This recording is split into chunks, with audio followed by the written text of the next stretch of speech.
Good morning, Sacred Heart, and welcome to the Daylight Thanksgiving episode. We are your hosts for today's episode. I'm Allie. And I'm Anthony. Today we have a bunch of special guests for you and a rundown of what's happening here at SHU. With Thanksgiving right around the corner, Sacred Heart is getting ready to give back for the holidays. Anthony, how are you celebrating the holiday? I'll be celebrating Thanksgiving by bringing my girlfriend home. We're going to go to my grandmother's house, have a huge dinner, and watch some March of the Wooden Soldiers. How about you, Allie? Well, my boyfriend and his family are coming for Thanksgiving, and we'll be doing some crazy Black Friday shopping. My mom is a tyrant when it comes to Black Friday shopping, so she'll be leading us to war. Wish us luck. We get it. You have dates. Gonna have to wish us luck. I know. The classic Thanksgiving Macy's Day Parade will be taking place Thursday, November 22nd, so make sure to tune into that. A lot of great performers will be there, including Ashley Tisdale, Bazzi, Rita Ora, and Kane Brown, so make sure you tune into that one. This past week, the student government class of 2020 sponsored Letters to the Troops. It ran from Monday, November 5th to Thursday, November 8th. Students were able to stop by at their tables outside of Outtakes and 63s to write a letter to all the troops. All letters collected are being sent to Operation Gratitude, who send care packages to those who bravely serve our nation. The event was a huge success. The student government class of 2020 is putting on their annual cake-off. It will take place December 3rd at 9 p.m. in the Mahogany Room. The event is 90s themed. Sign up for $10 at teams of 4 to 5 people at the Office of Student Activities in Holly Lounge. It's great to see the SHU community coming together in light of the holiday spirit and give back to those outside of our community. That's one of my favorite parts about the holidays. I feel the same way, Anthony. It's nice to see how much of a change that we can make if we work together. Everyone deserves a nice Thanksgiving meal. And speaking of food, Allie, what's your favorite thing to eat on Thanksgiving? I'm gonna have to say mashed potatoes. My mom's fluffy, heavenly clouds always make my Thanksgiving meal. The regular mashed potatoes? Because me, I'll change it up a little. I love the sweet potato mashed potatoes. Put it all together, put some marshmallow in that. You have a point. To die for. In other campus news, there have been reports of wild turkeys taking over the campus. The university has decided to take action to eliminate the turkey problem. However, they have not released their plans to eradicate the birds. Up next, we have Julianna Featherman here. Julianna graduated from Sacred Heart last year and is here to tell us about a new app that she's creating called Making Authentic Friendships. Gina will tell us more. Off to you, Gina. Hi guys, I'm here with Julianna Featherman, founder and CEO of her new app, Making Authentic Friendships. Julianna, can you tell us a little bit about your app and who helped you become inspired to create this new app? Sure, thank you Gina for having me. I'm so excited to be here. So basically I'm creating a mobile app.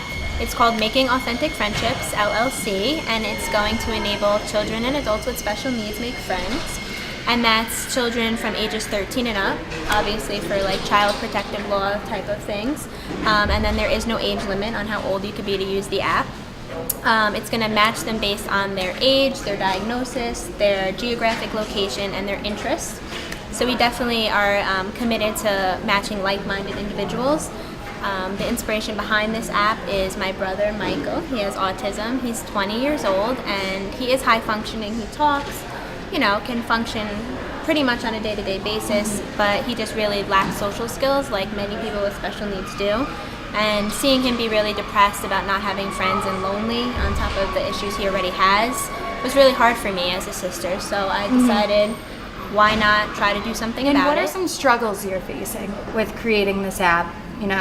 Anything coming out technology-wise, it could be expensive. Yeah. What are some struggles that you are facing with creating this app?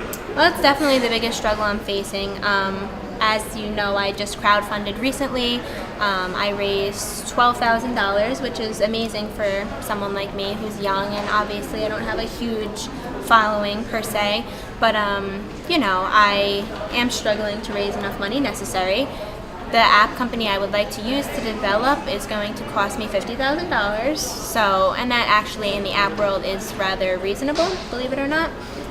In New York City or a place like that, it would cost toward $300,000. So $50,000 is reasonable. But I am struggling now that I'm done with my crowdfunding, looking at other avenues to try to raise another $30,000-ish. So many opportunities that lay ahead of you and your app, and I'm sure your family and all parents of autistic children are excited for this. I know personally when you told me about it, I was excited just to hear about this and see your experience going through it all. So what ways are you trying to promote your app? So, as a young person, one of the biggest ways I try to promote my app is through social media. Obviously, it's something people really use a lot now, and it's a huge avenue, and it's great because it's free. And so I spend a lot of my time growing my Facebook page, my Instagram. That's like where I spend honestly most of my time, just networking through those types of things, trying to talk to parents of children who have special needs or other providers, OTs, other foundations. So my Instagram particularly has been a great platform for me to do that, and I've honestly made friends like across the country or even the world. I have a few friends on there that I talk to consistently, and I don't know what they look like really or anything. I'll probably never meet them, but it's just so cool. Like one in Australia, like I talk to them consistently and they're just so far away, and it's just so awesome. So yeah, I have about 10,000 followers across all my platforms now. So that's been definitely hard to get there, but it's very rewarding, like I said, to get to talk to these people and have them know what I'm doing, and they're excited about it, which makes me excited about it. So. Well, thanks for coming out and hanging out with me today and telling us a little bit about your app. I'm definitely excited to see where your company takes you. Thank you. Thank you. And now we're going to send it off to McKenna. Thanks, guys. I'm McKenna Lanford here for Daylight. During the month of November, it is National Adoption Awareness Month, and I have Mike Howard here to shed light on his amazing adoption story. Hello, thank you for having me. I appreciate it. Thank you. So November is National Adoption Month awareness, something that I feel is very important for people to know about because a lot of people are misinformed, they're not really educated, and there's always a negative label attached to foster care and adoption. So anytime I get to share my story, I'm really excited. So again, thank you for having me here. So, with this topic being so personal to you, I know in the last couple of years you work with foundations and fundraisers to bring awareness to adoption. So what kind of, because the stories hit home for you, what have you done to kind of give back and raise awareness for foster care and stuff? So every November, actually November's National Adoption Month awareness and May is Foster Care Month. So both I'm an advocate for. But November, for the past 5 years, I've been going around sharing my stories through churches, campuses, through events, public events, and I kind of educate people, tell my full story. And a few years ago, I started my own foster care charity drive called 4 and Up. And it's all about giving foster care children gifts and stuff for the upcoming holiday. So now this is my 3rd year doing it. And last year, I almost did the whole state of Connecticut. I was short by like 2 foster care agencies. And every year, I just give back to the foster care children because Christmas, Thanksgiving, or the New Year are the 3 holidays that foster care children really feel isolated because those are the times that we spend with our family. They're like the big family holidays. So it's good to kind of give back because for them, it's not materialistic things. It's a sign of hope that there's people out there that could empathize with their situation. So now I started it. It's called 4 and Up, and it's been 4 years now since I had the foster care drive. Thank you so much, Mike, for letting us talk to you and share your story. Back to you guys. The Syrian Civil War started as a nonviolent protest in 2011, which was in regards to a series of political and economic protests in Egypt and Tunisia. The war is a conflict between the long-serving Syrian regime and rebels seeking to remove dictator Bashar al-Assad from power. Since 2011, violence has torn the region apart, losing countless lives and displacing millions of families.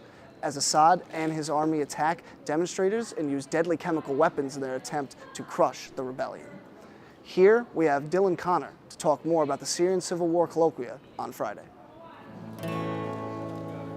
Thanks, guys. I'm Lena here for Daylight. We are pleased to have with us musician, teacher, and activist Dylan Connor. Thanks for being here today. Please tell us a little bit about yourself and why exactly you feel compelled to talk about this topic at Sacred Heart. Well, thanks for having me. Thanks so much for having me. I am a teacher in Stratford, and I teach Latin, and I'm also a singer-songwriter, and I've been a singer-songwriter for a lot longer than I've been a Latin teacher. So it's really one of my big passions. And I married a woman from Syria in 2006. And in 2011, after I traveled there twice for extended visits in 2007 and 2009, 2011, a revolution and a ensuing war hit Syria. Now, Syria is a country of 22 million people, and half of them have been displaced from their homes, either out of the country or displaced from their homes within the country of Syria. So half the population has been displaced. Probably more than half the country's been obliterated, destroyed. And so a lot of my family that I met through my wife were directly affected by this. And so that was my doorway into it, and it kind of just led me into this whole cause of humanitarian activism, helping people who really need help, and getting out of the bubble of Connecticut, where I grew up, where you have everything and more. And so I've done missions over there to the border of Syria since the war started. I've done songs and videos about what's happening there to raise awareness. And so recently I was contacted by a friend named Stanley Heller, who's involved in lots of organizations dealing with humanitarian awareness, foreign policy, things like that. I would just like to sit you down to perform your song Idlib, and just so you could talk a little bit about it before you actually do perform it. Cool, so I can start playing the tune? Yeah. Whether Idlib is your home, or you came from another place, let's all sing the rally song until it fills up every space. Oh, yeah, the revolution lives, the revolution never dies, all eyes are on it, cause they're keeping it alive, cause they're keeping it alive.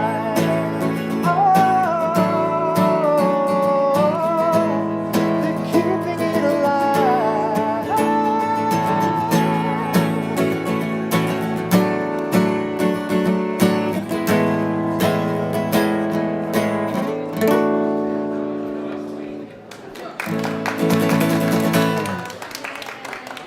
Well, it's a pleasure to be able to meet you and sit down with you and talk to you about this tragic topic that is happening in the country, in the world, I'm sorry.